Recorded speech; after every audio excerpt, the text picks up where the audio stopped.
जय हिंद दोस्तों, यूपीएससी हिंदी में आप सभी का बहुत बहुत स्वागत है। आज हमारे साथ पॉडकास्ट में जुड़े हुए हैं एसडीएम दीपक सिंह सर, जो कि 2023 में 9 चयनित एसडीएम में से एक हैं। और ये हम सभी के लिए एक बहुत बड़े प्रेरणा का स्रोत है, क्योंकि सर पहले एक कांस्टेबल थे और कांस्टेबल से सीधे पढ़ाई के करते हुए, मतलब ड्यूटी के दौरान ही, एक पुलिस की जॉब जो होती है बहुत जिम्मेदारी और बहुत हार्ड वर्क भी होती है, उसके दौरान ही सर ने पढ़ाई की और एसडीएम के पद पर चयनित हुए हैं। तो बहुत बहुत बधाई हो सर आपको। Thank you sir, thank you. कुछ क्वेश्चन है सर, पहले हम लोग उस पर चर्चा करेंगे और फिर जो बच्चों ने क्वेश्चन भेजे थे उनसे उससे रिलेटेड पूछेंगे। तो सबसे पहले सर मुझे ये बताइए कि कैसा फील हो रहा है आपको? बहुत अच्छा फील हो रहा है क्योंकि एज ए कांस्टेबल से आप ऊपर उठ के जब आप एसडीएम बनते हैं तो जिम्मेदारियां बढ़ जाती हैं। आपकी पावर ज़्यादा मिल जाती है। पावर नहीं, मैं तो बोलूँगा अथॉरिटी के साथ रिस्पॉन्सिबिलिटी जुड़ी होती है, तो उसे पावर नहीं अथॉरिटी बोलेंगे, क्योंकि जब आपके पास अथॉरिटी होती है तो आपके पास रिस्पॉन्सिबिलिटी बढ़ जाती है। हाँ, तो एसडीएम में वर्क डाइवर्सिटी भी बहुत ज़्यादा है, क्योंकि अभी मेरा डिस्ट्रिक्ट अटैचमेंट चल रहा है, तो वो मैं फील्ड में जाके महसूस करता हूँ कि पुलिस का या कांस्टेबल और प्रशासन का एसडीएम में कितना ज़मीन आसमान का अंतर है। तो मैं अभी वही इंजॉय कर रहा हूँ। अभी तो सर एकदम आपको लग रहा होगा कि कोई पुलिस वाले को देखते होंगे तो लगता होगा कि बस ये हम ही हैं, और एक दिन पहले और एक दिन बाद के दीपक सिंह। मतलब क्या पर्सनल लेवल पे और प्रोफेशनल लेवल पे क्या चेंजेस आए हैं अचानक से? जैसे आपने बोला कि जब किसी कांस्टेबल या सब इंस्पेक्टर को देखता हूँ तो मैं कैसा फील करता हूँ। अभी हाल ही में मैं गोरखपुर में ही मेरी क्योंकि पोस्टिंग है, तो अभी मैं एसएसपी सर से कॉल ऑन मिलने गया था। तो वहाँ ही मेरे बैच का एक मेरे भाई मिल गए जो कांस्टेबल हैं।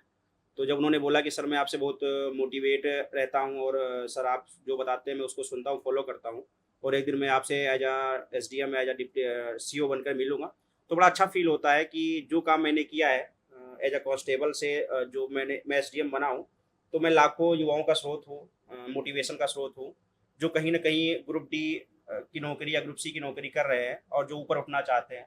तो ये बहुत ही सौभाग्य की बात है कि भगवान ने मुझे ऐसा मौका दिया है कि मैं लोगों के लिए सोर्स ऑफ मोटिवेशन बन सकूं। और पर्सनल लेवल पे? हाँ, पर्सनल लेवल पर भी बहुत चेंजेस देखने को ये मिलते हैं कि जब मैं कांस्टेबल था तो बहुत लोगों का नज़रिया मेरे मतलब विरोध में था, मतलब वो लोग मुझे ऐसा समझते थे अब तो कांस्टेबल की नौकरी पा ही गया है, अब क्या ये ग्रोथ करेगा एज अ करियर। लेकिन यही होता है कि जब आपको लोग ताने मारे तो आप शांति के साथ उसको सुनते रहें। एक मुझे सचिन तेंदुलकर सर का एक कोट याद आता है कि आप हमेशा अपने कान और आंखें खुली रखें और अपना मुंह बंद रखें, समय के साथ आप उसको जवाब दें। तो शायद मेरा सिलेक्शन उन लोगों के लिए जवाबी है। तो मैं यही बोलूंगा कि पर्सनल लेवल पे बहुत चेंजेस आए हैं, चाहे वो बहुत बढ़िया, बहुत बढ़िया समाज सर। हो चाहे परिवार हो। एकदम हम लोग भी आपको एकदम ऐसे ही देखते हैं कि हम्म, मतलब हम लोग को कहीं बताना भी होता है। लोग बोलते हैं कि जॉब में पढ़ने पर, जैसे एक हाउस वाइफ को आप जॉब देखिए तो वो भी एक तरह का जॉब ही है, जो घर पे काम करते हैं, तो उन लोग को भी, या फिर कई लोग ऐसे होते हैं जिनकी फैमिली रिस्पॉन्सिबिलिटी होती है, और वो लोग तो वो कहते हैं कि मैं जॉब छोड़ दूं या ये वो। तो हम लोग, आप लोग का, आप हुए एक हमारे नारायण सर हैं, आप लोग का एग्जाम्पल देते हुए हम लोग बताते हैं कि फैमिली भी आप लोग साथ लेके चले हैं, जॉब भी लेके चले हैं और एक्सेल भी किया एग्जाम्स में। बिल्कुल तो बिल्कुल। सर आपके दिमाग में ख्याल कैसे आया कि मुझे मतलब अधिकारी की तैयारी करनी है, मतलब अधिकारी बनना है? ये कांस्टेबल बनने से पहले से था या बनने के बाद हुआ था? कभी कभी क्या होता है कि मिडिल क्लास का लड़का, खासकर यूपी और बिहार का, उसके दिमाग में कहीं ना कहीं एक जो प्रशासन में आने का जो उसका जज्बा आता है वो कहीं ना कहीं पावर देख के आता है कि जब हम पुलिस को देखते हैं या फिर हम प्रशासन को देखते हैं तो सबके अनुसार, जैसे सबका होता है, शुरुआत में मेरा भी ऐसा था कि पावर देख के आया कि मैं भी पुलिस बनूंगा या फिर प्रशासनिक अधिकारी बनूंगा। लेकिन फिर धीरे धीरे ऐसी सिचुएशन आती है लोअर मिडिल क्लास की कि रोजगार पाना बहुत जरूरी हो जाता है। तो मेरे साथ ऐसा ही हुआ। सपने तो मेरे थे कि मैं उच्च अधिकारी बनूंगा, लेकिन परिस्थितियाँ वैसी नहीं थी, जिसके लिए मुझे फिर 2018 में मुझे नौकरी करनी पड़ी। 2018 में नौकरी के बाद मैं फिर लगा रहा कि क्योंकि कभी कभी आपकी क्षमताएं संतुष्ट नहीं कर पाती कोई नौकरी। तो मेरे साथ भी ऐसा था कि मैं उस नौकरी से उतना संतुष्ट नहीं था। तो मैं धीरे धीरे लगा रहा और मुझे 5 साल लग गए भले ही कांस्टेबल से एसडीएम बनते हुए। लेकिन मैंने सपने तो देखे थे पहले, लेकिन उसको अगर देखा जाए तो मैंने सीरियसली 2020 से स्टार्ट किया, कोरोना के टाइम में। क्योंकि कोरोना के टाइम में जब मैं अधिकारियों को देखता था, क्योंकि मैं हरदोई जनपद में मेरी तैनाती थी, तो उनको लोग एज अपना भगवान जैसा ट्रीट करते थे, क्योंकि वो मौका ही ऐसा, माहौल ऐसा बुरा था कोरोना काल का तो बिल्कुल कहीं ना कहीं सभी वो ने मोटिवेशन झेला सबसे है। ज़्यादा था मेरे लिए कि प्रशासनिक अधिकारी बन के आप जनता की बहुत बड़े स्तर पे भलाई कर सकते हैं। तो मैं उसके लिए सबसे ज़्यादा तो मैं मोटिवेट हुआ 2020 के बाद, और फिर मैं लगातार लगा रहा, और 2023 में फाइनली मेरा सिलेक्शन हुआ। सबसे ज़्यादा हेल्प किसने की आपकी तैयारी के दौरान इसमें? देखिए, हेल्प तो सबसे ज़्यादा अपना परिवार ही करता है। तो हुँ, मैं तो मेरे माता-पिता और मेरे भाई-बहन, उसके बाद मेंटोर मेरे कई अच्छे थे, जैसे आईपीएस गौरव त्रिपाठी सर, बाकी लोग थे। और जो जहाँ मैं नौकरी करता था, खासकर हरदोई डिस्ट्रिक्ट में, तो वहाँ के जो उच्च अधिकारी थे, उन्होंने भी मेरी काफ़ी सहायता की, और मेरे कुछ दोस्त अच्छे, जिन्होंने मेरी काफ़ी सहायता की। कई बार ऐसा होता है सर कि तैयारी करते-करते समय एक मन में विचार आ जाता है कि ऑलरेडी जॉब में हैं ही, हो नहीं रहा है, निकल नहीं रहा है, जैसे 5 साल आपने बताया, हो नहीं रहा है तो छोड़ देते हैं। तो इन सब विचारों से आप कैसे निपटते थे? ये आते हैं। मोटिवेशन कैसे हाँ, मिलता था? हाँ, ये विचार आते हैं, क्योंकि मैं आपको बताऊँ 2022 में जो मेरा मेरा जब यूपी पीसीएस प्री 1 नंबर से रुका, क्योंकि उस टाइम जनरल की कट ऑफ 111 गई थी, मेरे 110 थे। तो दिमाग में एक ख़्याल आया कि क्यों, मतलब 2-3 अटेम्प्ट मेरे हो चुके थे, मेरा प्री नहीं हो रहा था। तो विचार आते हैं, और ख़ासकर जब आप यूपी कांस्टेबल में आप नौकरी कर रहे हो, तो आपके के पास ये स्कोप नहीं होता है कि हम 6 महीने की अपनी स्ट्रेटजी बनाएँ, कि 1 साल की स्ट्रेटजी बनाएँ, क्योंकि ड्यूटी रोज़ आपकी परिवर्तित होती रहती है। तो मेरे लिए काफ़ी चैलेंजिंग ये था कि मैं कैसे करूँ? लेकिन वही होते हैं, मैं बोलता रहता हूँ कि अगर आपने सपने देखे हैं, तो पूरा आपको ही करना पड़ेगा। तो ये सपने आपके हैं, आप कहीं भी हो, चाहे आप कांस्टेबल की नौकरी कर रही हों, या बहुत सी हाउसवाइफ है जो तैयारी कर रही हैं, मैं उनको यही सजेशन दूँगा कि सपने आपने देखे हैं, तो पूरा आपको करना है। आप समय निकालिए, और जितना भी समय आपको मिल रहा है, उसको सकारात्मक दिशा में लगाइए, और आपको ये बोलूँगा कि सफलता एक दिन आपको ज़रूर मिलेगी। बिल्कुल सर, बहुत-बहुत धन्यवाद आपका। जैसे कि तैयारी जैसे होता है ना कि लोग पहले एनसीईआरटी पढ़ते हैं या फिर कोई घटना चक्र वगैरह की बुक, तो आपने स्टार्टिंग में क्या किया? मतलब क्या सोर्सेज़ फ़ॉलो किए थे स्टार्टिंग के लिए? देखिए, सबसे पहले तो आप जिस भी तैयारी परीक्षा की तैयारी करें, यहाँ पे चर्चा अगर यूपी पीसीएस की हो रही, तो मैं यूपी पीसीएस की बात करूँगा। हुँ, हुँ। सबसे पहले आप सिलेबस को देखिए, चाहे वो प्री का सिलेबस हो, चाहे मेंस का सिलेबस हो। ठीक। सबसे पहला पॉइंट है सिलेबस को देखना, सिलेबस को ऑब्जर्व करना कि सिलेबस कैसा है, किस विषय से ज़्यादा क्वेश्चन, सिलेबस में किसका विषय का पार्ट ज़्यादा है या क्या है। दूसरी चीज़, आपको पीवाईक्यू देखना है, चाहे वो प्री का हो, चाहे मेंस का हो। PYQ must. पीवाईक्यू मस्ट है, सिलेबस और पीवाईक्यू ये मस्ट है, क्योंकि जब आपको किसी युद्ध में लड़ने आप जा रहे हैं, जब आपके पास शस्त्र अस्त्र ही नहीं, आपको पता है कि कौन से शस्त्र यूज करना है, कौन से अस्त्र यूज करना है, तो आपका युद्ध आप हारे जाएंगे आखिर में। तो सबसे पहला यही है, तैयारी शुरू करने से पहले सबसे पहले आप सिलेबस देखें, सिलेबस के बाद आप पीवाईक्यू देखें, उसके बाद आप स्टार्टिंग अपना जो तैयारी का वो है फेज है, वो स्टार्ट करें। तो सबसे पहले जैसे आपने बात की कि एनसीईआरटी से शुरुआत करनी चाहिए, तो मैं तो बोलूँगा कि एनसीईआरटी पढ़ना चाहिए, सभी को पढ़ना चाहिए। उसका रीज़न ये है कि एनसीईआरटी प्री के साथ-साथ आपका कॉन्सेप्ट बिल्डिंग करता है, और मेंस के क्वेश्चन कभी-कभी डायरेक्टली एनसीईआरटी से ही पूछ लिए जाते हैं। चाहे आप यूपी पीसीएस के बारे में बात करें, चाहे यूपीएससी के बारे में बात करें। तो एनसीईआरटी में ये बोलूँगा 3-4 4-5 सब सब्जेक्ट की एनसीईआरटी तो मस्ट आपको पढ़नी ही चाहिए, चाहे हिस्ट्री का हो, ज्योग्राफी हो, इकोनॉमिक्स हो, साइंस हो, और आपकी पॉलिटी हो। पॉलिटी आप शुरुआत में कुछ पढ़ के एनसीईआरटी स्किप कर सकते हैं, क्योंकि मान अगर आप लक्ष्मीकांत के सर की किताब पढ़ रहे हैं, या फिर और कोई सोर्स फॉलो कर रहे हैं, तो पॉलिटी के लिए हो जाता है, लेकिन बाकी एनसीईआरटी आपको पढ़नी मस्ट है। फिर एनसीईआरटी की बात हो गई, अब आते हैं स्टैंडर्ड बुक पे। स्टैंडर्ड बुक में मैं बात करूँ, तो अगर हिस्ट्री की बात करें, तो हिस्ट्री के लिए मैंने तो 11th और 12th क्लास की एनसीईआरटी पर ज़्यादा फोकस किया था। उसके बाद मैंने मॉडर्न हिस्ट्री के लिए जो आपकी स्पेक्ट्रम आती है, मैंने उसको फॉलो किया था, और एक हिस्ट्री मेरा बैकग्राउंड रहा है ग्रेजुएशन में, और हुँ। पोस्ट ग्रेजुएशन में नेट जेआरएफ भी मैंने हिस्ट्री से किया, तो मेरा हिस्ट्री में खैर इतना वो नहीं, लेकिन मैं आप लोगों को सोर्सेज बता रहा हूँ। मॉडर्न के लिए स्पेक्ट्रम हो गई, और एनसीईआरटी हो गई। उसके बाद पीवाईक्यू ज़्यादा मस्ट है। अगर आपको, मैं यही बोलता हूँ कि अगर आपने हिस्ट्री का पीवाईक्यू ज़्यादा अच्छे से किया है, तो वहाँ से आपको ग्रैप्स मिल जाएगा कि आपका क्वेश्चन ऑफ एरिया पूछता क्या है हिस्ट्री। जैसे मॉडर्न हिस्ट्री और एशियन हिस्ट्री से क्वेश्चन ज़्यादा आते हैं प्री में, ठीक है। तो आप हिस्ट्री के लिए ये सोर्स फॉलो कर सकते हैं, पीवाईक्यू, और मॉडर्न हिस्ट्री के लिए स्पेक्ट्रम, बाकी आपको क्या बोलते हैं एनसीईआरटी। बाकी रही बात पॉलिटी के लिए, पॉलिटी के लिए लक्ष्मीकांत लक्ष्मीकांत बताया। तो मस्ट है, सर ने बताया ही होगा आप लोगों को। उसके बाद आ जाते हैं ज्योग्राफी पे। ज्योग्राफी देखिए, यूपी पीसीएस का जो ट्रेंड रहा है, प्री के बारे में बात कर लूँ, तो मैपिंग सेक्शन ज़्यादा पूछा जाता है। हुँ, हुँ। तो मैपिंग सेक्शन के लिए आप अच्छे से मैप कर लीजिए, और एनसीईआरटी का जो बेसिक होता है, जैसे 9th-10th के लिए एनसीईआरटी पढ़ लीजिए, और एक एक कॉन्सेप्ट की एनसीईआरटी आती है 11th क्लास की, जो कॉन्सेप्ट की। सिद्धांत आता नहीं है। हाँ, एक सिद्धांत आता है, एक ह्यूमन ज्योग्राफी करके बुक आती है। तो एनसीईआरटी आप ज्योग्राफी की जरूर पढ़ लीजिए, और खासकर यूपी पीसीएस के लिए मैपिंग सेक्शन पे ज़्यादा ध्यान दीजिए। ठीक, तो ज्योग्राफी के लिए ये हो गया। उसके बाद आ जाते हैं इकोनॉमिक्स पे। इकोनॉमिक्स देखिए ट्रेंड जो रहा है यूपीपीसीएस का, तो इकोनॉमिक्स में अगर आप लूसेंट, एक किताब आती है लूसेंट की किताब को अगर सही से पढ़ लेते हैं और एनसीईआरटी पढ़ लेते हैं आप, तो उससे हो जाएगा। पीवाईक्यू मस्ट है। और एनसीईआरटी सॉरी इकोनॉमिक्स का सबसे बड़ा ये है कि करंट के क्वेश्चन पूछे जाते हैं, तो आपको इंडिया जो यूपी का बजट है या इंडिया का बजट है, और दूसरी चीज है आर्थिक सर्वेक्षण। आर्थिक सर्वेक्षण में तो नहीं तो मस्ट है यूपीपीसीएस के लिए, लेकिन अगर आप पढ़ लोगे तो मेंस के कई क्वेश्चन वहां से टेकल हो सकते हैं, क्योंकि बहुत से डेटा आपको मिल जाते हैं वहां से। तो ये चीज वहां से आप कर सकते हो। और क्योंकि इकोनॉमिक का जो करंट का सिनेरियो है, तो करंट बेस ज्यादा इकोनॉमिक पूछा जा रहा है, तो आप कोशिश करिए कि इकोनॉमिक का जो पेपर है वो लूसेंट पढ़ने के बाद और पीवाईक्यू देखने के बाद, बजट और इकोनॉमिक सर्वे करने के बाद, और उत्पादन के डेटा जो आते हैं वो करने के बाद आप कोशिश करिए करंट की चीजें ज्यादा पकड़िए। क्योंकि अगर हम बहुत से इंडेक्सेस देखे जाएं, बहुत से रैंक देखे जाएं, तो कहीं ना कहीं वो इकोनॉमिक्स के डेटा से रिलेटेड होते हैं, तो आप वहां से कर सकते हैं। ट्रेंड एनालिसिस हाँ, करना सबसे ज्यादा जरूरी है। बहुत जरूरी है। और जो हमारा पीवाईक्यू है, जैसे संविधान में प्रियम्बल होता है, वैसे एग्जाम में बिल्कुल सर, हम लोग को बताएगा और मार्गदर्शन करेगा हमारा। बिल्कुल सर, बिल्कुल ठीक है, तो ये हमारा कि अगर 2025 के लिए अगर आप लोग तैयारी कर रहे हैं बिल्कुल बेसिक लेवल से, तो ये सोर्सेज और ये तरीके से आपको। वो पीवाईक्यू की पब्लिकेशन कौन सी ली थी आपने? पीवाईक्यू की जैसे मैंने तो ली थी क्या बोलते हैं शिल्पी पब्लिकेशन की, लेकिन अगर आप यूथ की ले लें, यूथ की भी सही है। अच्छी। मैंने तो शिल्पी की ली थी वैसे। शिल्पी पब्लिकेशन की, हाँ। ठीक है। तो और जैसे कई बार होता है, ये तो बिगिनर्स के लिए हो गया। जी जी। कई लोग ऐसे हो रहे हैं सर, जैसे 2025 में उनका तीसरा चौथा अटेम्प्ट है, और जैसे क्वेश्चन हम लोगों ने जो मांगे थे उसमें से ये बहुत खास क्वेश्चन था कि 1-2 नंबर से रह जा रहा है। जैसे आपका 1 नंबर से रुक गया था, तो आपने क्या किया कि वो मार्क्स इंक्रीज हो? हाँ, देखिए जैसे मैंने 2022 से बताया कि मेरा 2022 में प्री 1 नंबर से रुक गया था। एक क्वेश्चन से भी कम था, क्योंकि 1.33 क्वेश्चन पर आंसर नंबर मिलता है, तो मेरा तो एक क्वेश्चन से भी कम था। तो बहुत से ऐसे एस्पायरेंट है जिनका ऐसी समस्या है। तो देखो ये समस्या आती तब है जब हम क्या करते हैं कि पेपर से पहले हम टेस्ट नहीं लगाते हैं।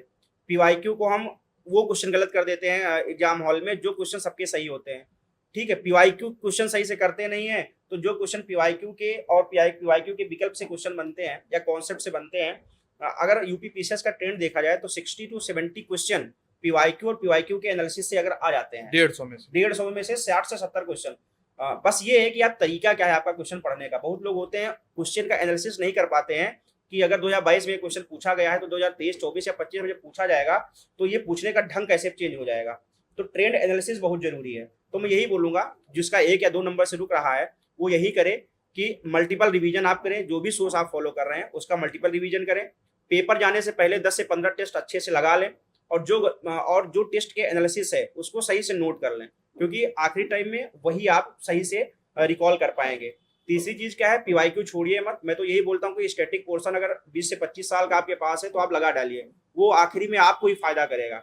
तो ये 3 चीजें हैं। और हाँ, और करंट अफेयर्स के क्वेश्चन बहुत लोगों के गलत हो जाते हैं, शायद तभी कट ऑफ क्लियर नहीं होता है। तो यूपीपीसीएस में एक अच्छा मार्जिन होता है करंट अफेयर्स का, 25 से 28 क्वेश्चन पूछे जाते हैं। तो आप कोशिश करिए कि करंट अफेयर्स के लिए आई दृष्टि सब वो रिकमेंड करते हैं, मैं भी आई दृष्टि रिकमेंड करता हूँ। बाकी कोशिश करिए कि एक न्यूज़पेपर पर डे पढ़ते रहिए आप लोग। न्यूज़पेपर पढ़ने से क्या होता है, कभी कभी जो लोकल न्यूज यूपी की होती है वो पूछ लेता है यूपीपीसीएस से स्पेशल में करके, तो वहां से क्वेश्चन हो जाएंगे। आप कौन सी न्यूज़पेपर? मैं तो बताऊं, मैं जैसे मेरा मीडियम हिंदी रहा है, तो मैंने दैनिक जागरण का जो राष्ट्रीय संस्करण आता है वो मैं पढ़ता था, और कभी कभी मेंस के लिए मैं जनसत्ता पढ़ता था, क्योंकि जनसत्ता में कभी कभी आर्टिकल अच्छे आते थे, एडिटोरियल हाँ। जनसत्ता का। ठीक है, तो ये तो हो गई 2025 की बात। अभी सर देखें हम लोग तो 120 दिन लगभग बचा हुआ है 2024 जो देने जा रहे हैं। तो उन लोग के लिए लास्ट जो कुछ महीने बचे हैं, तो वो लोग इसमें आप क्या करते थे इसमें? जैसे कि मेंस कब तक पढ़ते थे, या फिर प्रैक्टिस अब फुल टेस्ट का करते थे या सेक्शनल का करते थे? ये मतलब अंतिम कुछ दिनों में क्या करते थे इस पे? तो देखिए, अगर मुझे एज एस्पायरेंट मुझे 2024 का पेपर देना होता तो मैं क्या करता, मैं ये इस मतलब ऐसे मैं उस चीज को बताऊंगा कि मैं क्या करता। देखिए, जो 2024 के एक्सपायरेंट होंगे उसमें दो टाइप के या दो टाइप के स्टूडेंट होंगे। एक होंगे जो न्यू कमर होंगे, जो पहली बार पेपर 2024 का देंगे, और दूसरे ऐसे होंगे जिन्होंने कई बार मल्टीपल पेपर दे चुके हैं, वही जो 1-2 नंबर से जो 1-2 नंबर से रुक गए हैं। और बहुत से ऐसे लोग हैं जिनको प्री में कोई दिक्कत नहीं होती है, ऑलरेडी मेंस लिख रहे हैं बार बार। और कई लोग होंगे जो इंटरव्यू भी दे रहे होंगे लेकिन उनका इंटरव्यू नहीं हो रहा है। तो ये तीनों चीजें अलग अलग स्ट्रेटजी में तीनों की बता दे रहा हूँ, जिससे ये होगा कि तीनों लोग अपना अपना देख लेंगे। देखिए, जो लोग न्यू कमर हैं, जो पहली बार देने जा रहे हैं, वो क्या कर सकते हैं, जो 120 दिन बचे हैं इसमें वो अभी एक जो टाइम 120 दिन का है, इसमें शुरुआत के 60 दिन जो है अभी के 60 अभी दिन, 60 दिन, उसमें 60% मेंस का दे सकते हैं और 40% प्री का दे मतलब सकते हैं। जुलाई और अगस्त हाँ, आपको 60% मेंस मेंस देना है, और 40% प्री का देना है। मतलब 10 घंटे पढ़ रहे हैं तो 6 हाँ, और 6 और 4। 4 का। और कोशिश ये करिए, जैसे मैं अगर हिंदी मीडियम का था तो मैं हिंदी मीडियम के बारे में थोड़ा एक एक्स्ट्रा चीज बता दूं। हिंदी मीडियम वाले कोशिश करिए कि 5th 6th पेपर आप अच्छे से इसी बीच में तैयार कर लीजिए। ये जो 2 महीने आपके पास हैं, ये 2 महीने में अच्छे से 5th 6th पेपर तैयार कर लीजिए। हिंदी मीडियम से अगर आपको पहली लिस्ट में आना है, मतलब डिप्टी कलेक्टर बनना है, तो आप कोशिश करिए, अगर 5th 6th पेपर आपका अच्छा हो गया, अगर 400 में आपको 200 नंबर के आसपास 5th 6th पेपर में मिल गए, एवरेज 100 नंबर में मान के चलता हूँ, तो क्योंकि मुझे भी मिले हैं 100 202 नंबर मिले हैं 400 में, 5th पेपर में 120 नंबर और 6th पेपर में 83 नंबर, बहुत ज्यादा तो मुझे इतना मिला है। तो मैं वो एक बार फिर से आके 5th 6th पेपर के एक बार स्ट्रेटजी फिर से शेयर कर लूंगा। अभी क्या करो आप लोग, अभी 60 दिन मैं उनके लिए है जो 24 का पेपर देने वाले हैं पहली बार। तो अभी क्या करो, 60% मेंस का दो, 40% प्री का दो। उसके बाद जो 2 महीने आपके पास आएंगे, नेक्स्ट 2 महीने, उसमें आपको मेंस का पढ़ना ही नहीं है, क्योंकि अगर प्री ही नहीं होगा फिर मेंस आप दे ही नहीं पाओगे। तो फिर जो 2 महीने बचे हैं उसमें क्या स्ट्रेटजी होनी चाहिए, उसमें क्या करिए आप, उसमें आप जो भी नोट्स आपने बनाए हो, शॉर्ट नोट्स बनाए हो या फिर जो नोट्स आपके पास है, उसका मल्टीपल रिवीजन करिए। पहला सोर्स ये है। दूसरी चीज क्या है, जितने भी टेस्ट आप दे सकें उतने टेस्ट दीजिए, और टेस्ट देने के बाद उसका एनालिसिस अच्छे से करिए, और जो पॉइंट टेस्ट में आपके गलत हुए हैं उस पॉइंट को नोट डाउन कर लीजिए। ये कर सकते हैं। और कोशिश करिए उन 2 महीनों में, अगर आपको देखो ये मैटर ये करता है, व्यक्तिगत सब्जेक्टिव मामला है कि आपको फुल टेस्ट देना है कि सेक्शनल टेस्ट देना है, लेकिन पेपर में जाने से पहले कम से कम 15 फुल टेस्ट आपको देना ही देना है। उससे क्या होगा ना, 15 टेस्ट देने का मतलब ये है कि आपके पास लगभग 2500 क्वेश्चन आपके पास मिल जाएंगे आपको। और 2500 क्वेश्चन के अगर एक क्वेश्चन के 4 विकल्प हैं तो 1000 क्वेश्चन का माइंड मैप आप कर सकते हैं, तो वो फायदा करेगा। दूसरी चीज क्या है, जो आप एक्चुअल एग्जाम हॉल में गलती करते हैं वो टेस्ट देने से वो गलतियां आप सुधार सकते हैं। तो जो 2 महीने लास्ट के होंगे उनमें केवल आपको प्री फोकस होकर जाना है, और कोशिश ये करना है कि जो सेक्शन से ज्यादा क्वेश्चन पूछे जाते हैं प्री में, उन सेक्शन पे, जैसे हिस्ट्री हो गया, पॉलिटी हो गया, साइंस हो गया, ज्योग्राफी हो गया, करंट अफेयर्स हो गया, इन पे आपको ज्यादा टाइम देना है। अब हिस्ट्री में भी एशियंट मॉडर्न पे ज्यादा टाइम देना है, साइंस में भी आपकी बायोलॉजी पे ज्यादा टाइम देना है। करंट में ट्रेंड देखिए कि पिछले 5 साल से यूपीपीएससी करंट कैसे पूछता है, उस ट्रेंड को देखा, कौन सा सूचकांक, डेटा पूछा था, कौन सी बुक पूछी जा रही है, कैसी बुक पूछी जा रही है, अगर कोई आयोजन हुआ है तो कहाँ हुआ है, कैसे क्वेश्चन यूपीपीएससी पूछता है। तो ऐसे क्वेश्चन, जैसे वर्ल्ड कप अभी हुआ है, कल उसका 2020 इंडिया जीता है, अब ऐसे क्वेश्चन कैसे वर्ल्ड कप से बनेंगे? क्या पहले ऐसा कुछ क्वेश्चन पूछा गया यूपीपीएससी में? अंतिम कैच किसने पकड़ा? ये ट्रेंड देखो आप, मैन ऑफ द सीरीज कौन रहा है, कहाँ पे हुआ है, किस नंबर का है, तो ये स्टेटमेंट में पूछा जा सकता है। तो आप लोग क्या करिए, 2 महीने ये कर लीजिए। और अब दूसरे लोग वो हैं जो मेंस दे रहे हैं लगातार, उनके लिए तो अच्छी चीज ये है कि वो देखिए कि मार्कशीट यूपीपीएससी ने 23 की जारी कर दी है, तो आप लोग ये देखिए कि मेरा कौन सा सेक्शन या कौन सा पेपर, जो 6 पेपर है या 8 पेपर जो होते हैं जीएस के 6 और 2 और, उनमें किसका नंबर कम आ रहा है मेंस वाले का, क्योंकि मार्कशीट आ चुकी है, जो मेंस दे रहे हैं लगातार। तो वो क्या करें, जिन पेपरों में उनके कम नंबर आ रहे हैं उस पर एक्स्ट्रा एफर्ट डालने की कोशिश करें। जैसे कोशिश करें कि डेटा एकत्रित करें, आंसर राइटिंग करते रहें, डिफिनीशन उसकी सब तैयार कर लें, जो सिलेबस में की पॉइंट है। वो लोग क्या कर सकते हैं, वो ये जो 80 दिन है इसमें 80-20 का रेशियो ले सकते हैं। 80% पूरा मीन्स 20% में क्या कर सकते हैं, जैसे वीकेंड में एक टेस्ट लगा लिया या फिर चौथे दिन एक टेस्ट लगा लिया, और क्या करें 30 से 40 एमसीक्यू रोज करते रहें, क्योंकि उन्हें पता है कि उनका प्री हो जाएगा। लेकिन अब यूपीपीएससी का ट्रेंड थोड़ा चेंज हो रहा है, अब अच्छे लड़कों का प्री भी फंस जा रहा है, क्योंकि कंपटीशन बढ़ गया है, सीटें भी कम आ रही है। इस बार का तो खैर कुछ सीटों का है कि ज्यादा हो जाएगी, लेकिन हमें रिस्क नहीं लेना है, क्योंकि 2023 की अगर आप देखा जाए तो जनरल की 97 नेट क्वेश्चन गई है, तो रिस्क नहीं लेना है। जिसका प्री हो जा रहा है उसको भी रिस्क नहीं लेना है। तो 2 महीने 80-20 का ले सकते हैं। उसके बाद जो 2 महीने बचे उसमें तो यही बोलूंगा कि 60-40 लेके चलें, 60 प्री 40 मेंस, 40 जो करंट के डेटा है, जो पीवाईक्यू है, जो टेस्ट सीरीज है, ये प्री वाले करंट वगैरह के जो डेटा है, वो हमको लगता है मेंस में, जैसे कोई सूचकांक पढ़ा और उससे रिलेटेड कोई क्वेश्चन आ गया तो प्री मेंस में भी उसको लिख दिया कि जैसे कोई घरेलू हिंसा पे है तो ये महिलाओं के साथ ऐसे हो रहा है, ऐसा कुछ। ये मैं जो सर ने बताया है, ये बात मैं थोड़ा वो अच्छे से बता दे रहा हूँ आपको। GS3 पेपर जो आपका है, वो पेपर पूरा आपका जो नोट्स अभी ये बनाएंगे आप प्री के लिए, वो GS3 में पूरा आपका काम आएगा। जैसे उत्पादन के डेटा आप लिखेंगे, यहाँ पे बजट का डेटा लिखेंगे, कोई योजना बजट में आई है वो पूछी जा रही है, ये GS3 में और GS5-6 में भी काम आएगा। जो एकदम। यूपी स्पेशल का डेटा आप अभी लिखोगे, ये जब आप मेंस के आंसर राइटिंग करोगे ना, तो जब एग्जांपल आप लिखोगे किसी चीज का, जैसे मान चलिए कोई एक्सप्रेस वे, उत्तर प्रदेश में जैसे एक्सप्रेस वे का निर्माण हो ही रहा है, मान चलिए नया कोई एक्सप्रेस वे आया या कहीं पे इंडस्ट्रियल कॉरिडोर बना, तो वो आप अभी से प्री में तैयार कर रहे हैं किस शहर में है? हाँ, जब 5th पेपर आप लिखोगे ना, तो उसका एग्जांपल लिख के यहीं से आप डेटा उठा जैसे लोगे। बुंदेलखंड का प्रश्न आ गया, अभी हम्म। पूछ देगा कि कौन से आसपास के इलाके बस। हैं, ऐसा कुछ, अ- और क्वेश्चन पूछ देगा कि मेंस में ही बुंदेलखंड से कुछ रिलेटेड पूछ देगा कि कौन कौन से इस समय विकास योजनाएं चल रही हैं कुछ क्षेत्र में। जैसे 5th पेपर में एक क्वेश्चन मान लो पूछ लिया गया कि उत्तर प्रदेश में निवेश की आदर्श स्थितियां हैं, एक क्वेश्चन पूछ लिया गया, मान चलिए इकोनॉमिक्स खंड का पूछ लिया गया। अब अगर इस समय कोई निवेश सम्मेलन यूपी में हुआ हो या फिर किसी के साथ हमने समझौता कोई किया हो, MOU किया हो, तो डेटा ये प्री का डेटा है। लेकिन जब हम मेंस का आंसर लिखने जाएंगे तो यही डेटा एग्जांपल में वहां लिखेंगे, यही चीज इंटरव्यू में भी काम आएगा। और मैं यही बोलता हूं, जब आप तैयारी करिए यूपीपीसीएस की, तो इंटरलिंकिंग सीखिए कि प्री का डेटा हम मेंस में कैसे यूज करेंगे और मेंस की चीज हम प्री में कैसे यूज करेंगे। बिल्कुल, तो ये चीज करनी चाहिए। तो मैं कंक्लूड कर दूं, जो लोग तैयारी पहले से कर रहे हैं, जो बार बार मेंस दे रहे हैं, उनके लिए जो स्ट्रेटजी मैंने बताई है, शुरुआत में 80-20 का रखिए, और जो 2 महीने बचे उसमें 60 और 40 का रेशियो रखिए। बात चल रही थी सर मेंस की, और खास करके पेपर 5 और 6 की। जी। तो आपने पेपर 5 और 6 के लिए क्या सोर्सेज यूज किए थे, और बाकी GS के लिए भी? हाँ, देखिए, पहले मैं सबसे क्रूशियल अगर कोई है पेपर तो 5-6 ही है, क्योंकि नया हुआ है, हाँ, इसमें एक्सेल नया करने हुआ है, का। और हम लोग जब 23 में दिए थे तो पहली बार ही पेपर पहली होना बार। था, तो कुछ आइडिया नहीं था कि कैसे पेपर आएगा। लेकिन सबसे अच्छी चीज है पेपर के लिए आना, किसी भी तरीके से पेपर आए, लेकिन सबसे अच्छी चीज होती है कि सिलेबस दिया होता है। तो अगर सिलेबस दिया है तो मैं यही सबसे बोलूंगा, 5th-6 पेपर के लिए आप सबसे पहले सिलेबस को एक बार देख लीजिए। सिलेबस को देखने का मतलब ये मैं इसीलिए बोलता हूँ कि जितने भी सिलेबस में कीवर्ड दिए हैं, उसको एक बार आपको गूगल करना ही करना है।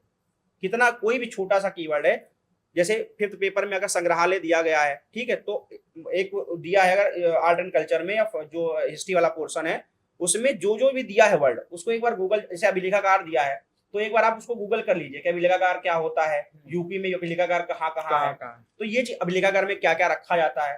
तो गूगल, जब हर वर्ड का गूगल कर लेंगे और उस वर्ड का कोई पॉलिसी का यूपी में है, जैसे मान लीजिए जनसंख्या नीति है, यूपी की जनसंख्या नीति, अब आप क्या करना है, यूपी की जनसंख्या नीति आपको नोट डाउन कर लेना है, क्योंकि GS6 पेपर ऐसा है जिसमें पॉलिसी बहुत पूछी जाती है।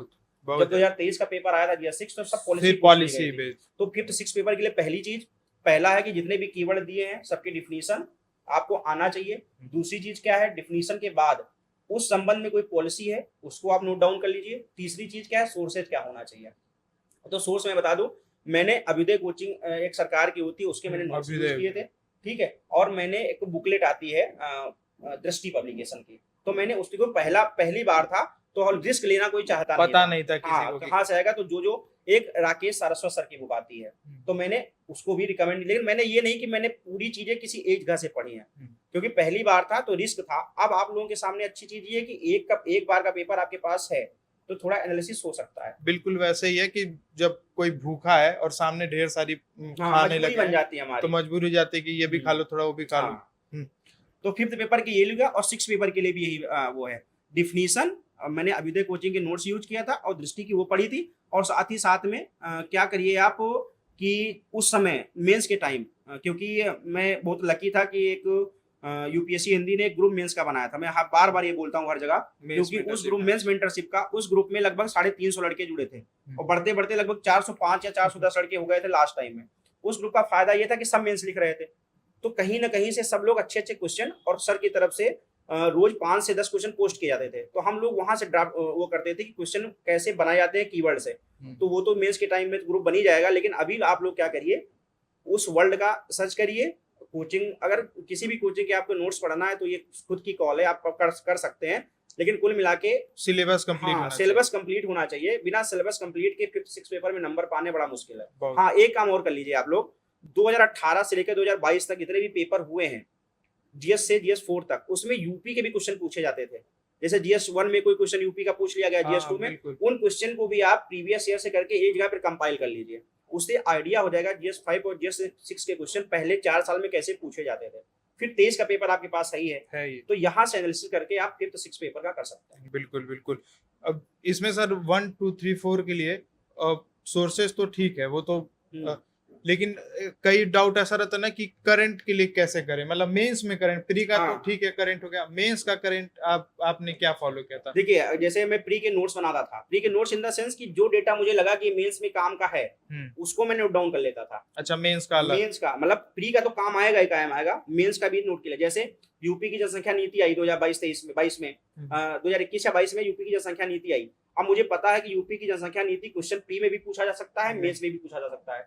तो मैंने क्या किया, और एक क्वेश्चन यूपी पीसीएस पूछ भी चुका है, जनसंख्या नीति पे प्री में क्वेश्चन पूछा गया है।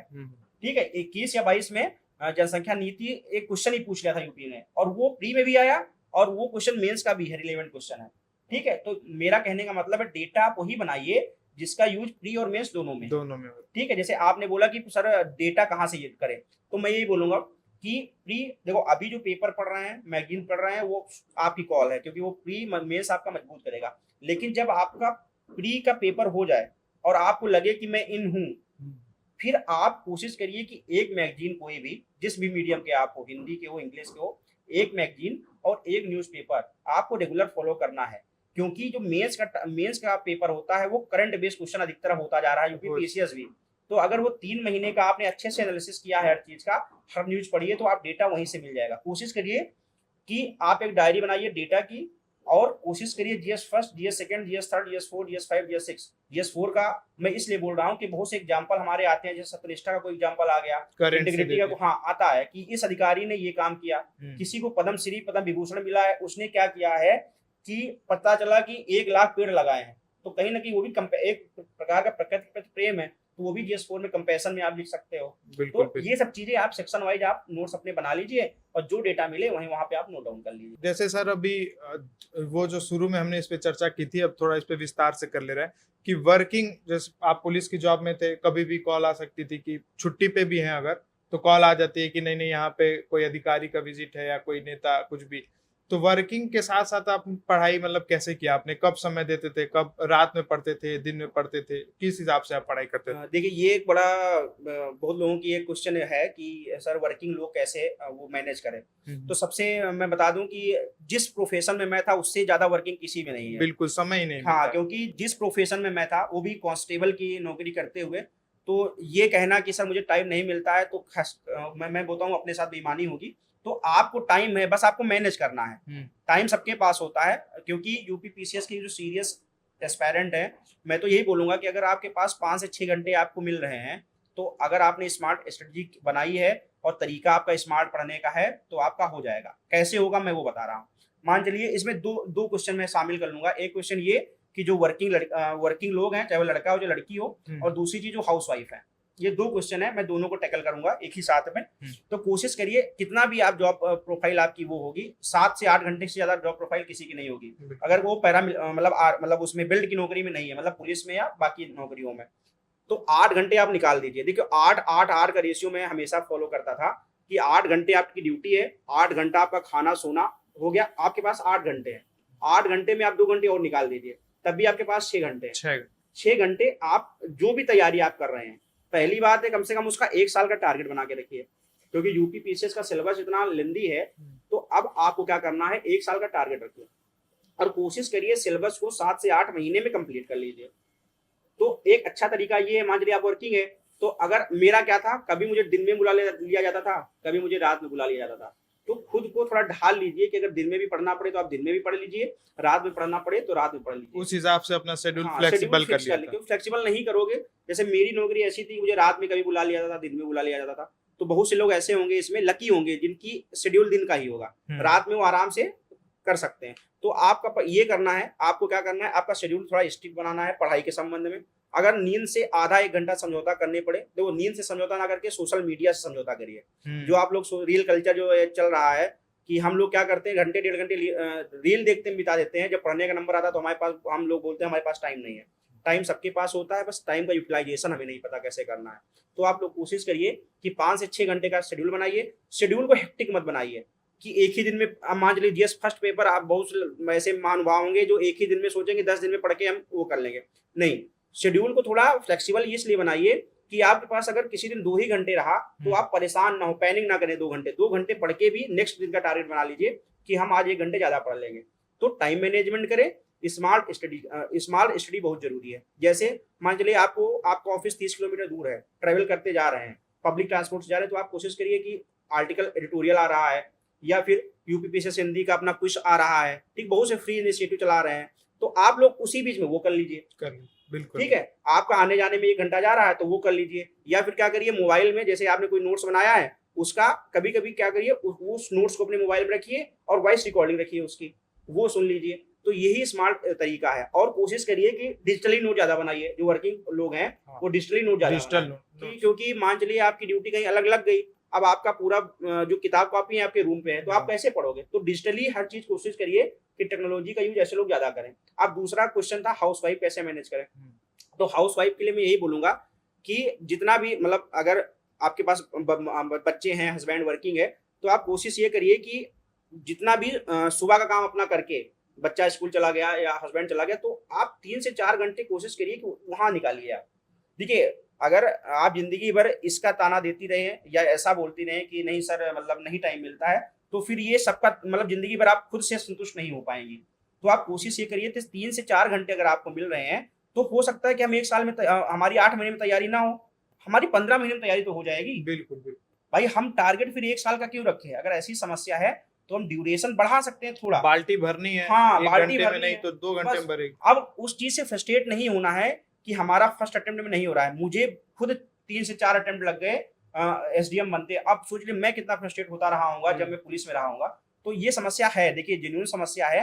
लेकिन अगर मैं इसलिए इतना आज समाज में मेरा वो है क्योंकि मैंने बड़ी कठिन परिस्थितियों में निकल के वो पाई है सफलता। तो आप लोग भी अगर इन सब चीजों से सीखेंगे और आगे बढ़ेंगे तो शायद आप जो भी समाज का रवैया आपके प्रति है या जो भी लोग आपके बारे में सोचते हैं, सब धरा का धरा रह जाएगा और आप बिल्कुल 7वें आसमान पर होंगे। मतलब कुल मिलाजुला कहने का मतलब ये है सर का कि आप समय नहीं है क्या रोना रोएंगे तो इसमें आपका समय बर्बाद ही होगा। इसके बजाय आप उसको यूज करिए और जितना मिल पा रहा है उतना पढ़िए और कॉन्फिडेंस के साथ रहिए।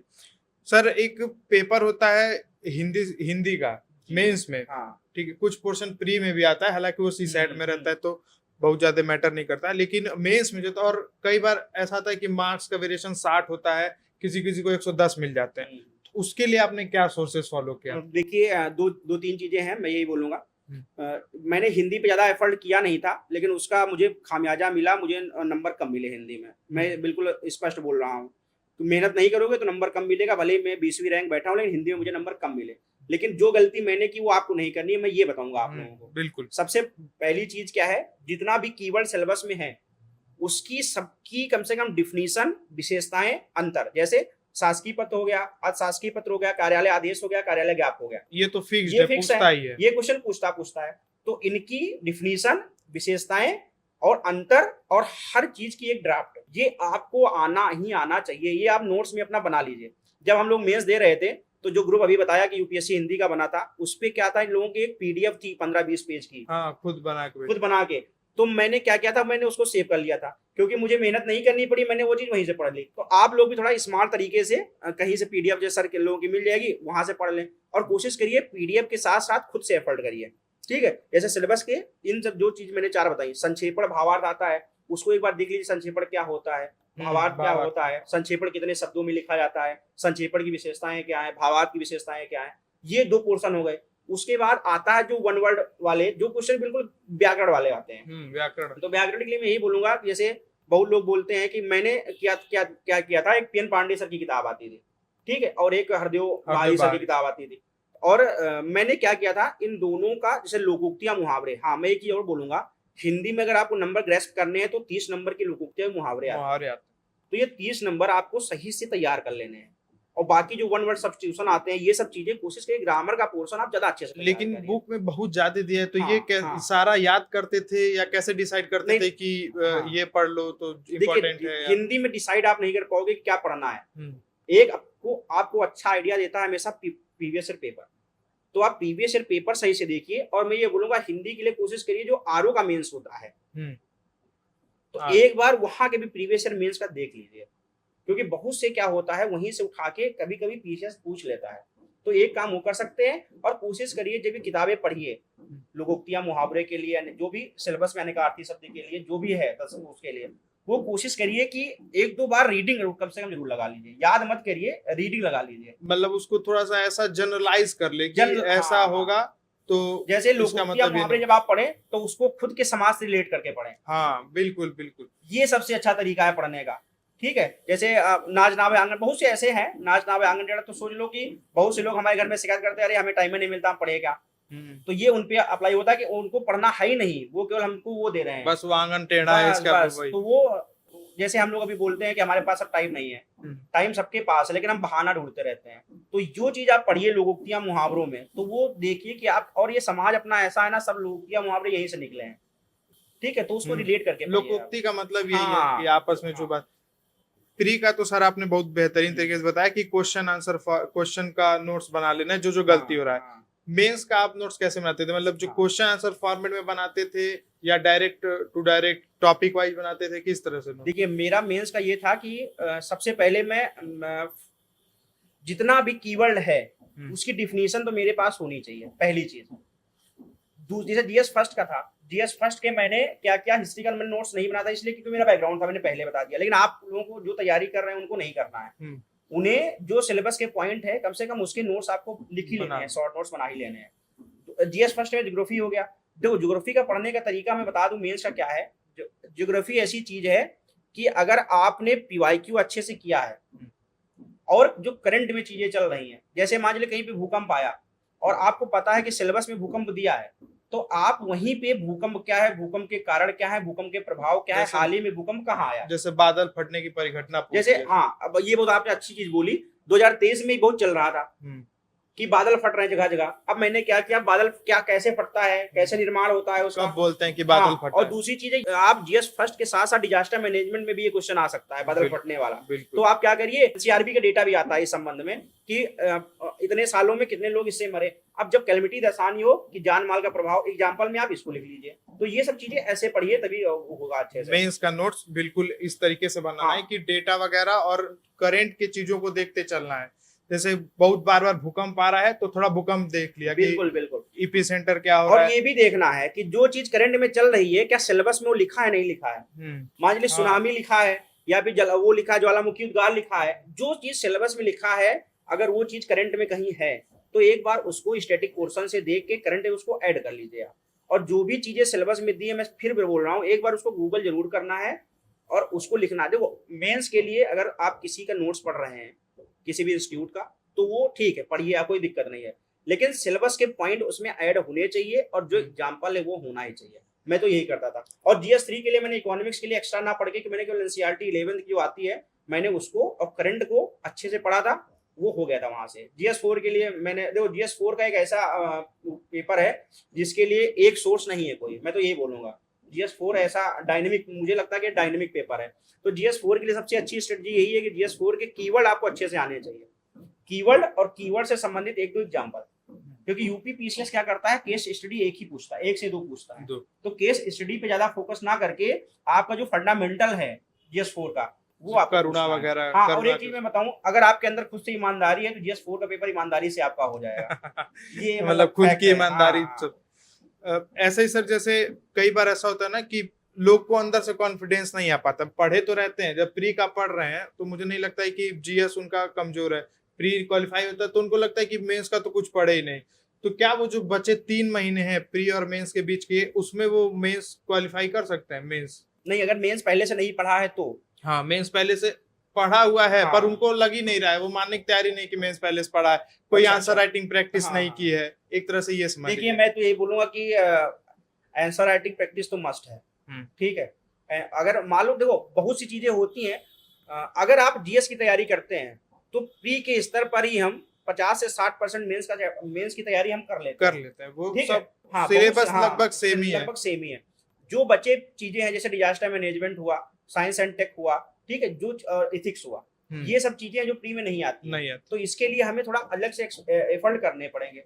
और कोशिश ये करिए कि अभी भी जो फेज में, तैयारी के फेज में, मैं ये बोलूंगा कि आंसर राइटिंग पर डे 2 से 3 क्वेश्चन का अभी भी करते रहिए आप, ठीक है। उसको क्वेश्चन फॉर्मेट में करना है, क्वेश्चन फॉर्मेट में मान चलिए 1857 की क्रांति, मतलब आपको क्वेश्चन करना है तो आप ड्राफ्ट कर लीजिए तुरंत कि 1857 के क्या कारण थे, क्या प्रभाव है, अभी से आंसर राइटिंग करते रहिए। ये मैं बोलूंगा 3 महीने में केवल नहीं होगा, 3 महीने में केवल ये नहीं है। अगर आपका सिलेबस कंप्लीट होगा तो 3 महीने आप केवल ग्रेस्पिंग के लिए होता है कि आप वैल्यू एडिशन कितना अच्छे से कर पा रहे हैं, कितना अप्लाई कर पा रहे हैं, जो नॉलेज है वो 3 महीने में कैसे इम्प्लीमेंटेशन उसका होगा और उसको कैसे हम अपना वैल्यू एडिशन कर सकते हैं। 3 महीना इसलिए है, ना कि इसलिए कि 3 महीने में हम तैयारी करके जाके एक्चुअल मेंस में लिख देंगे, ऐसा कुछ नहीं है। अच्छे से अच्छे आपको मैं तो यही बोलूंगा कि कुछ नहीं तो 500-600 क्वेश्चन आपको मेंस के पहले लिख के जाना चाहिए। कई बार सर ऐसा होता है कि पारिवारिक दबाव समझ लीजिए, फाइनेंशियल कंडीशन समझ लीजिए, और चूंकि एग्जाम्स का जो सिलेबस है ऑलमोस्ट कुछ कुछ स्पेसिफिक चीजें हटा दे तो सेम होता है हर एग्जाम का, तो लोग अदर एग्जाम्स पे भी फोकस करने लगते हैं। तो आपके हिसाब से क्या ये सही है कि अदर एग्जाम्स पे फोकस करना चाहिए, या जो टारगेट लेके चल रहे हैं पहले उसको क्लियर? देखिए ये तो एक सब्जेक्टिव क्वेश्चन है, लेकिन मैं शायद इसका अच्छा एग्जांपल दे पाऊँ क्योंकि मेरी भी पृष्ठभूमि कुछ ऐसी रही है कि मैं भी एक लोअर मिडिल क्लास फैमिली से बिलोंग करता हूँ। तो मेरी भी समस्या ये थी कि पहले कोई नौकरी, फिर यूपीएससी या यूपीपीसीएस की, केवल यूपीपीसीएस।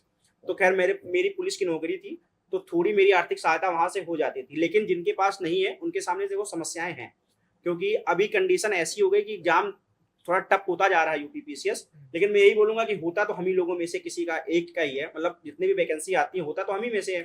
तो मैं यही बोलूंगा कि अगर आपको ऐसी कोई दिक्कत होती है फाइनेंशियली, तो आप कोशिश ये करिए ना कि आप वहां जॉब करिए जो आपके नॉलेज को इनहेंस करे। ठीक है, जैसे आप कोई कोचिंग इंस्टीट्यूट में कोई चीज कॉपी चेकिंग का काम पकड़ सकते हैं, आप ट्यूशन कर सकते हैं। ये आपको पैसा भी दिलाएगा, मतलब जो आपको जीविकोपार्जन आपका हो जाएगा, साथ में आपका वैल्यू एडिशन हो जाएगा। मान लीजिए आप कहीं ट्यूशन पढ़ाते हैं तो लड़के का एनसीईआरटी तो पढ़ाएंगे आप, तो वो नॉलेज कहीं ना कहीं आप में आएगी, कहीं कॉपी चेकिंग कर लीजिए। और देखिए अगर नौकरी करना पड़े तो मैं तो बोलूंगा ठीक है, नौकरी आप करिए। नौकरी करना, मैं एक बात, हाँ एक एग्जांपल और दे दूं, नौकरी पेशा वाले आप परेशान मत होइए, क्योंकि जो 41 एसडीएम इस बार बने हैं उसमें से 20 से पहले से नौकरी में थे। ठीक है, ये एग्जांपल मैं इसलिए दे रहा हूँ क्योंकि मैं अभी ट्रेनिंग करके फाउंडेशन आया हूँ। तो मैं 20 जो 41 एसडीएम बने इस बार, उसमें से 20 लोग पहले से जॉब में थे।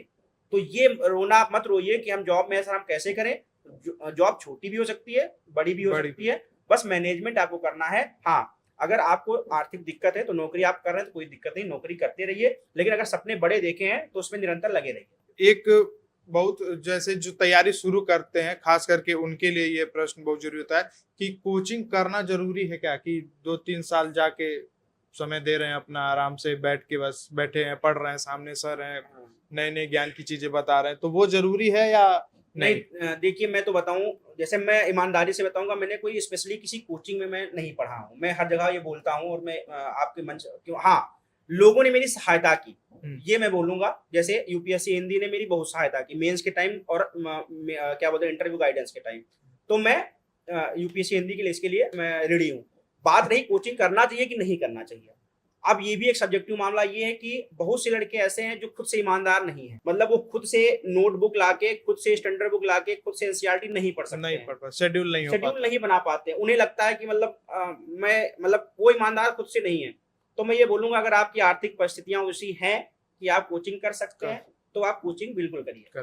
लेकिन जो नहीं कर सकते हैं, तो मैं ये बोलूंगा कि जो नहीं कर सकते हैं वो ज्यादा अच्छे हैं, सेल्फ स्टडी बेस्ड, क्योंकि फिर आपको एक अनुशासन आएगा कि हमको कंपटीशन उन लोगों से करना है जो बड़े शहरों में रह के पढ़ाई कर रहे हैं।